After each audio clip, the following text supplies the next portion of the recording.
Praise the lord. పరిశుద్ధ తండ్రి ఈరోజు పరిశుద్ధ గ్రంథం ద్వారా మాట్లాడుతున్నాడు. రోమీలకు రాసిన పత్రిక 5వ అధ్యాయము 3వ వచనం ద్వారా మాట్లాడుతున్నాడు. అంతేకాదు శ్రమ ఓర్పుని, ఓర్పు పరీక్షని, పరీక్ష నిరీక్షణను కలుగుజేయనని ఎరిగి శ్రమల యందు అతిశయపడుదుము.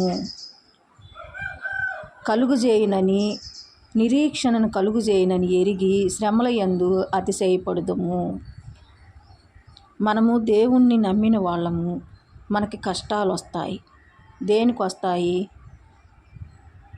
మనము విశ్వాసులుగా ఉన్నాం కనుక అవిశ్వాసులు మనల్ని కొట్టినా, తిట్టినా, మనల్ని ఏం చేసినా మనం ఎదురు తిరిగి మళ్ళీ రిటర్న్ మనం మాట్లాడలేం కదా.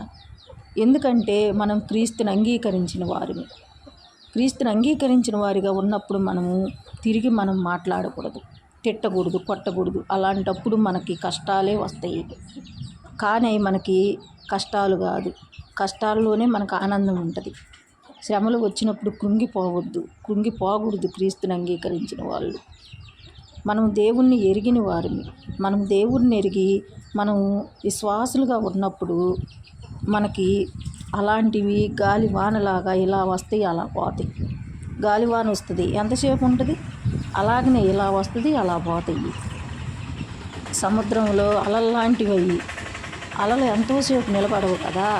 అలాగనే మనం తట్టుకొని ఉన్నప్పుడే మనకి దేవుడు మనకి మేలు చేస్తాడు. మనం చూస్తాం, దేవుని కార్యం మనం చూస్తాం తట్టుకొని ఉన్నప్పుడు మనము. అంతేకాదు శ్రమలు వచ్చినప్పుడు మనము సహనంగా ఉండాలి. దేవుడు మనకి ఆటోమేటిక్గా మనము క్రీస్తుని అంగీకరించి మనము క్రీస్తుని గుర్తెరిగినప్పుడు మనకు ఆటోమేటిక్గా మనలో సహనము, ఓర్పు అవన్నీ మనకి వాటంతట అవే మనలో వచ్చేస్తుంటాయి మన హృదయంలో నుంచి. ద్రాక్షారసం అయిపోయిందని మరియమ్మ యేసు ప్రభుకు చెప్పినప్పుడు తండ్రి ఏమన్నాడు? యేసు ప్రభు నా సమయం వచ్చినప్పుడు నేను చేస్తాను అన్నాడు. చివరికి ద్రాక్షారసము అందరికీ సరిపోయింది. దేవుడు కార్యము అలాగుంటుంది. మనం విశ్వాసంతో నమ్మిన ఎడల తండ్రిని క్రీస్తుని అంగీకరించుకున్న వారిగా మనం సహనం కలిగి మనం ఉండాలి. అప్పుడే